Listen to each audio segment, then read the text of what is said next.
स्वागत बा आप सभी के आज के वीडियो में। तो आज के स्पेशल रिपोर्ट बा प्रदीप पांडे, चिंटू और काजल राघवानी के ओर से। आप सभी के बता दी कि प्रदीप पांडे, चिंटू और काजल राघवानी के आप सभी के बीच में बहुत ही शानदार और जबरदस्त फिल्म आवे वाला बा, जौना फिल्म के नाम बाटे दोस्ताना। ये फिल्म के first look poster social media के माध्यम से रिलीज कर देहल गईल बा, जौना के आप लोग स्क्रीन पर देख सकतनी। और ई फिल्म के लेके जितना भी भोजपुरिया दर्शक लोग ट्रेलर के इंतजार करत रहे हैं, वो लोग ला बहुत बड़का खुशखबरी बा।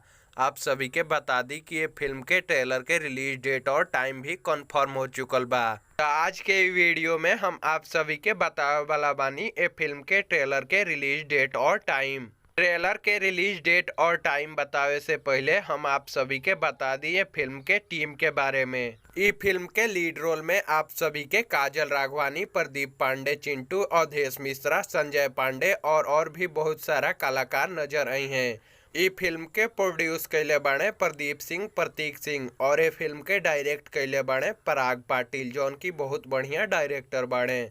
जैसन की फिल्म के नाम बा दोस्ताना, यानी ये फिल्म दोस्ती पर बनल बा। और ये फिल्म में आप सभी के काजल राघवानी एगो डॉक्टर के किरदार में नजर आई हैं। अब बात करें ये फिल्म के ट्रेलर के रिलीज डेट और टाइम के बारे में, तो आप सभी के बता दी कि फिल्म के ट्रेलर के 18 जून यानी परसों सुबह 7:30 बजे इंटरटेन म्यूजिक भोजपुरी के ऑफिशियल यूट्यूब चैनल पर रिलीज कर देहल जाई, जौना के आप सभी जाके देख सकें। तो आज के वीडियो में बस इतना ही। उम्मीद बाकी वीडियो आप सभी के पसंद आयल हो। वीडियो पसंद आयल तो वीडियो के लाइक कर दी, शेयर कर दी, कमेंट करी।